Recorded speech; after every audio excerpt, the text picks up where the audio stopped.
Magandang araw mga bata! Ako ang inyong guro para sa araw na ito. Ang pangalan ko ay Teacher Lorna Caron. Maaari nyo rin akong tawagin bilang Teacher Lorna.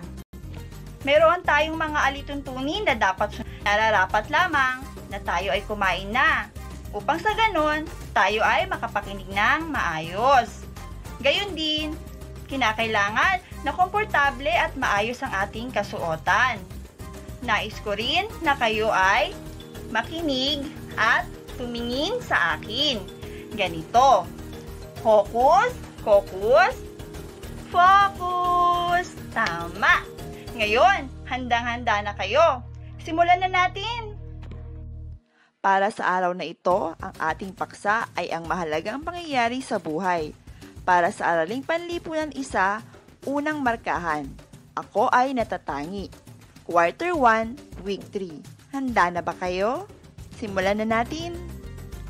Inaasahan.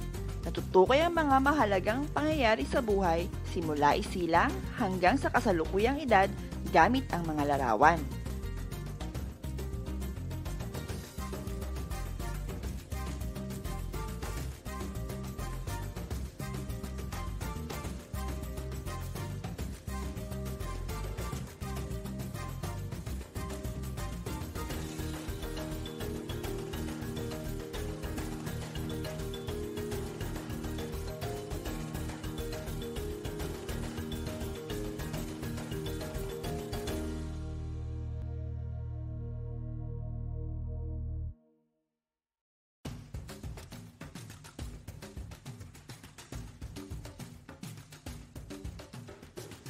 Ang mahalagang pangyayari sa buhay ni Tom ay ipinakita sa timeline o guhit panahon. Ang timeline o guhit panahon ay nagpapakita ng mga pangyayari at kung kailan naganap ang mga ito. Narito ang timeline o guhit panahon na nagpapakita ng mga pangyayari sa buhay ni Tom.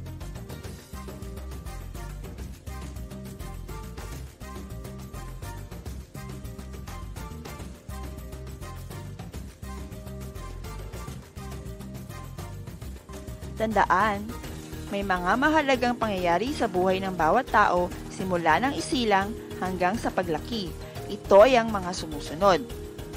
Pagsilang, pagbibinyag, unang kaarawan, unang araw sa paaralan bilang kinder, pagtatapos sa kinder, pagpasok sa unang baitang, at marami pang ibang kaganapan sa buhay ng isang nilalang. Ang timeline o guhit panahon ay nagpapakita ng mga pangyayari at kung kailan naganap ang mga ito. Maaari nang ilabas ang inyong module upang ito ay sagutan sa gabay ng inyong mga magulang o guardian. Thank you for watching. Don't forget to subscribe, like, share, and hit the notification bell for more